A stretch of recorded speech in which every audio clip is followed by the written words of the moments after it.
You're welcome to another edition of the Leading Voices series hosted by the Nigerian Econ Center under the Nigerian Economic Summit Group. Today we'll be discussing infrastructure as an enabling tool for ease of doing business at the subnational level. And with us today we have Khadijat Akewushola, who leads the subnational legislative reforms at the Nigerian Econ Center under the Nigerian Economic Summit Group. We're glad to have you, Khadijat. Thank you, William. I'm happy to be here. All right.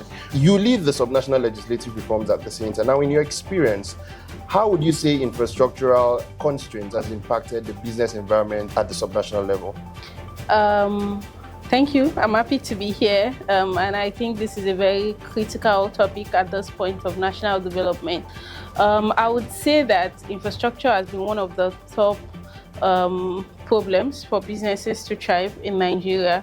There was a survey or a report that came on the state of entrepreneurship in Nigeria, and a lot of businesses actually cite infrastructure, electricity, and I think access to finance, amongst other issues, as some of their biggest challenges that led to business closures. So we're talking about the amount of money that businesses spend in the process of trying to survive around the lack of appropriate infrastructure, and the number of businesses that just had to say, see, this is not worth it.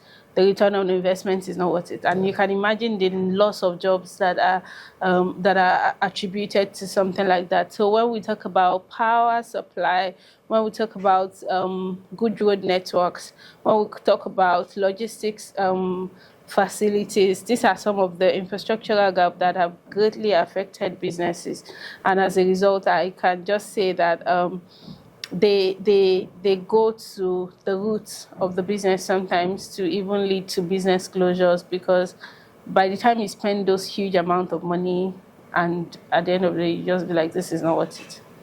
Interesting. So drawing from that, being that you've already listed some of the infrastructural gaps, but again, considering the key infrastructural gaps what do you think is the most significant impact on private sector performance and, of course, the investor confidence, and how does these challenges actually shape the ease of doing business in Nigeria? Businesses run on funds, which means that whoever is going to invest needs to know what will come out of it. You can't save your way out of bad governance. So which means that no matter how much you're trying, you still need the part of the government or the part of the state to work. So to an extent, the lack of this appropriate infrastructure has definitely affected investor confidence. So I want to invest in agriculture, for instance, but I'm going to consider the losses that are attributed to movement from farm to market, the losses that are attributed to lack of appropriate drainage that then leads to flooding, and we then lose a large amount of harvest to flooding, with the losses that are attributed to lack of cold rooms, lack of storage facilities. So these are some of the things that you would definitely consider. Yeah. So when we say that there are expensive foods, there are what is it called, and yes, we have arable land. So what are the things that are actually not making this sector attractive to investors? So when you are doing something that is power intensive, you have to, like manufacturing, you have to consider how much am I going to spend on alternative power sources as a result of lack of availability of this power sources. You have to consider, how do I move my goods from one place to another? How long does the trailer or the movement, the transport facility spend on the road? How good are the roads? A lot of time we have them falling on the road, people lose their goods. So these are the things that would definitely any reasonable investor will want to consider. So if we say that the infrastructural gap has affected investors' confidence, then we'll be correct, because every investor will do a risk analysis, and these are the risks that will come up in whatever sector they are investing in. So definitely it goes into ease of doing business, and it goes into the confidence that the investor will have into putting money into that kind of sector. Interesting. So you've spoken extensively on the gaps that exist. So let's shift focus a little bit to how this can actually be solved. Now, what are the major barriers to efficient execution of infrastructure projects at the state level? And how can, of course, development partners or private investors be strategically engaged in such a way that they can bridge the funding gap, the capacity or governance gaps in state-led infrastructure delivery? I would say that the major barrier is funding. It's always funding. When there's money, there are a lot of things that you can do when there's Yeah. money. So a lot of states, especially at the subnational level, do not have a lot of internally generated revenue. We have every reliance on federal allocation, which is not sustainable. So, and to get that internally generated revenue, you need to have the sound system for business to thrive. It's when business thrive in your state that you'll be able to even get those Yeah, business to right. pay tax or something like that. So funding is one thing, but it is not everything. There's also the part that has to do with political will. There's also the politics of it. How sustainable are our development models? How sustainable? How do people start a project, they don't complete it? People start a project, they dismiss a contractor midway.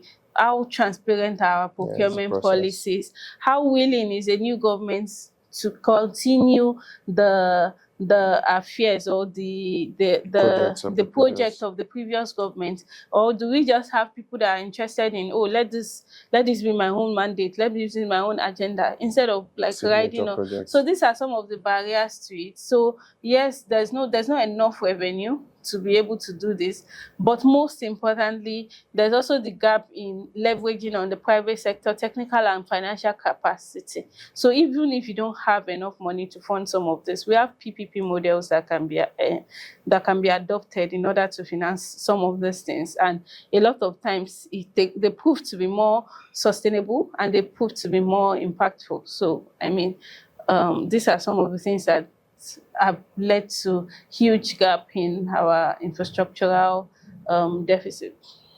All right. So you lead the subnational legislative reforms. I do. Now, how would you assess the current capacity of the state houses of assembly to shape infrastructure policies and, of course, project delivery? And in what ways do you think the legislature can play a more proactive role through oversight and, of course, legislations in advancing the ease of doing business at the subnational level? So the state assembly, to start with, I would say that how do I put this? I'll say that I don't think that they understand the amount of power and influence that they have on economic growth. So when it comes to state legislative bodies, we usually have that the seriousness of a state's economic development is usually based on the seriousness of the executive body. So we have a lot of things that have been initiated being as a result of executive Yeah. bills. So because of that, they've not really linked. And I mean, it's not just state assembly. I think every government body needs to link themselves to economic growth so that we don't just keep complaining when Yeah. you yourself have a role to play in it. So they need to be more proactive. It has to be some things can be initiated by you. You don't have to wait for an executive bill. Yeah. So, and again, when you also have an executive bill or you even have a budget that you approve, your role does not end with approval. You also have oversight to ensure Legislative that the provision oversight. of the budget is implemented. So if somebody has allocated this amount of money to capital project, you need to follow up to see that they actually It's expanded. call hearing, interrogate people responsible. If there's an uncompleted road project somewhere, be able to call the commissioner to come and explain to you why. Something that the state assembly or the legislatures generally should do, but are not doing as much as we want them due to the politics of it, is oversight. It's a check and balance system. We didn't just wake up with these arms of government. It is actually designed in such a way that nobody has absolute power. Where your power ends, somebody That's where another power person's starts, power and then starts. they are able to play an oversight role. So I mean, those are some of the things that we expect that they should be able to do better. Legislate for people's good, legislate for economic growth, and then make sure that you provide oversight enough to ensure that these legislations are being implemented, this budget have been implemented, and people actually do the things that they have committed to do under their budget. Interesting. Okay, so what aspects of public-private partnerships, PPP, have proven to be most effective at the state level? And of course, maybe you can cite instances of them at the national level. And what legislative instruments or frameworks, if any, do you think enabled their success? And I mean, just in your view, how do you think this can be tailored to enhance access to reliable infrastructure for businesses at the subnational level? So PPP has proven to be effective. We have the Lekki Free Trade Zone to PPP. We have the Lekki Toll Gates. We have a number of PPP that has proven to be successful. If PPP will be successful, the process has to be transparent. Okay. States need to have their PPP framework. There needs to be a procurement law that is followed. There needs to be a PPP regulatory body, just like we have the ICRC at the national level. So the investor needs to understand that the risks are appropriately allocated in such a way that the private sector does not carry the burden for the bureaucratic issues of the public sector. Yeah. Private sector is all about investment. They want to know what is coming back on the money. So there needs to be proper allocation of risk. There needs to be proper determination of, what do I call it now? Proper determination of interest, like profits, who get what, and what is in it for them. Yeah. So successful PPP is always based on wanting the good of the society and love to leave personal interests beyond. So it has to be a transparent process. You must choose those that are capable of actually delivering. The standards has to be there so that we don't have projects that are unsustainable. Yeah. We don't have projects that can't last, and we don't have things that start but does not finish. Also, the process has to be corruption free in such a way that people don't already spend half of their money trying to leverage the procurement to the point where when they eventually get it, they don't even deliver as much as they should because half of the funds are gone. So, I mean, these are some of the things that they can use in leveraging PPP for better development. Okay. So, in light of the fifth alteration to the 1999 Constitution of the Federal Republic, how would you describe the amendments as it affects the states, particularly the fifth alteration amendments granting states greater autonomy over electricity? How do you think the legislature can strategically leverage this reform to attract private sector investment in power? So the fifth alteration amendments are interesting. There were a lot of aspects that were amended by that constitutional review, but the specific one that affects subnational, especially as it relates to economic growth and national security, I'd like to point out three of them, which is electricity, just as you mentioned. Then there's railway. Yeah. Then there's state correctional services. So if you look at the context, it has always been release or reduce the burden of national governments in driving economic growth. There are state governments and they get a huge amount of revenue. So because of that, they should be able to take on some responsibilities of economic growth. So when we say electricity, state had always had the power to legislate on electricity. It's just that it was restrictive in the sense that it couldn't legislate in areas that are covered by the national grid. But now it is like an open power. The electricity is now fully moved from exclusive to concurrently, whether within or outside of the national grid. The second is railway. States can now legislate on intrastate railway. So something like the Lagos Blue Line, Lagos Red Line, these are some of the intrastate. It operates within the states. So this is in order to ease movement of goods and services so that logistics are sorted. Yeah. It goes into economic growth. So the last is correctional services, which is a national security component. So you would see as a lawyer that you go to prisons, you see when you're entering the prison, they write, prison capacity 300 and something inmates, and then actual inmates you see 3,000 something. So which means that they are overwhelmed. So as a result of this, in order to promote national security, the constitution has now allowed states to enact their own correctional services laws in order to provide for this. So when it comes to how they can leverage on it to drive economic growth, I think that because there are levels to constitution review, and states want more power, but you should be willing to ask yourself what you want to do with that power. So post-constitutional amendment, please implement constitutional provisions that you have fought for.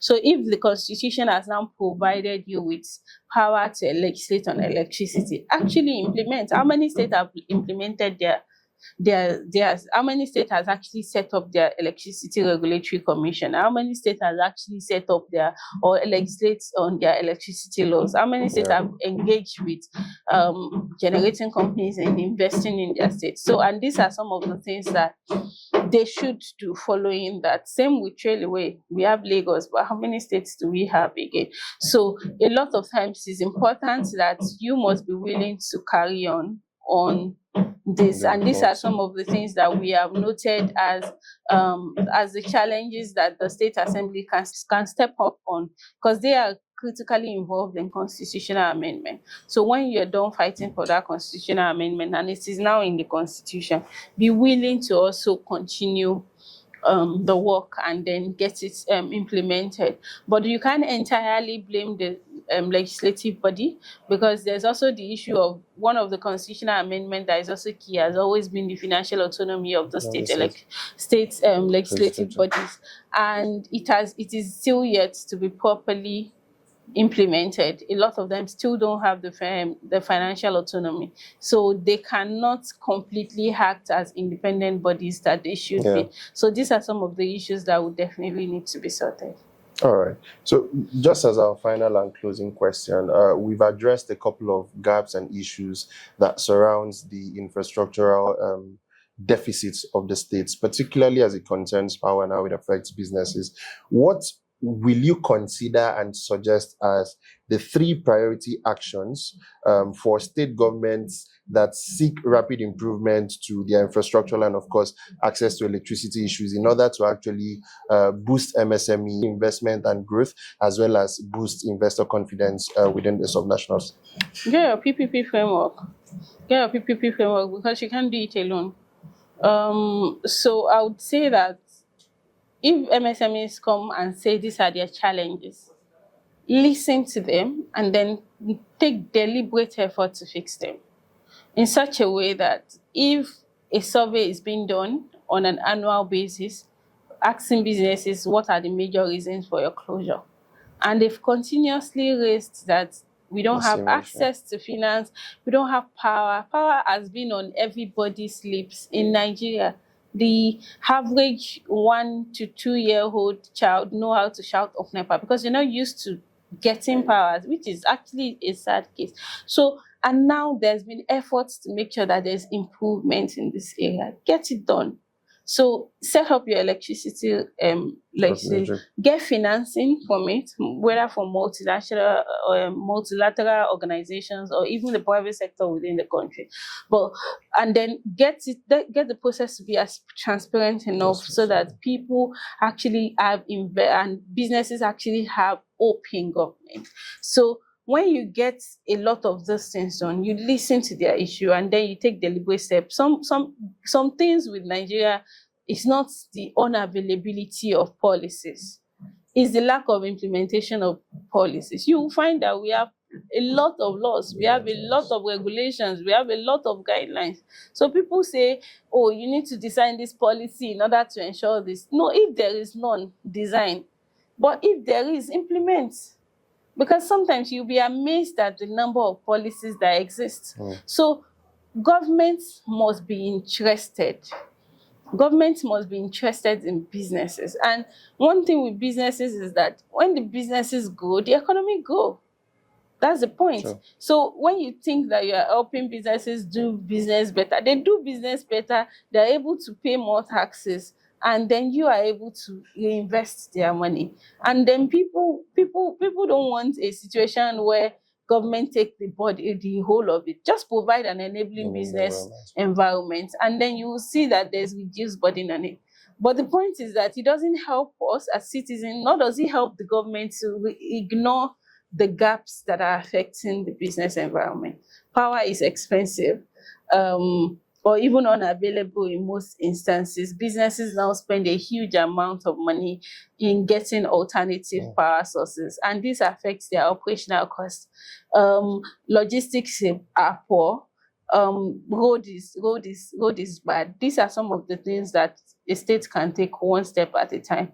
Explore public-private partnerships, get funding for it, get the right policies in place, and actually get the capable people to implement those policies. We must go beyond governments for people's individual benefit, and we must shift to national interest, where people are actually interested in what benefits the nation, even if it doesn't immediately benefit them as a person. So those are the advice I will have for any serious government. All right, thank you very much. If there's one thing I've definitely saved from most of what you have said today, is the fact that you cannot save your way around poor governance. And of course, it's going to take a collaborative effort for us to be able to actually achieve the ease of doing business that we are looking at the subnational level. Thank you very much for an exciting and educative session. William. Thank you, Khadijat. Thank you very much for joining us on today's edition of Leading Voices series. Today we had Khadijat Akewushola with us, and we had a very insightful discussion on how infrastructure can actually lead to the ease of doing business at the subnational level. Now, considering the issues that have been discussed, we actually believe that if priority can be given, especially by the state legislature, that's the subnational legislature, to particular issues bordering on infrastructure and particularly electricity, which has become a recurrent issue as its impact on businesses, then we can actually have a robust economy and national growth, which can actually transform the economic landscape of Nigeria. Thank you very much.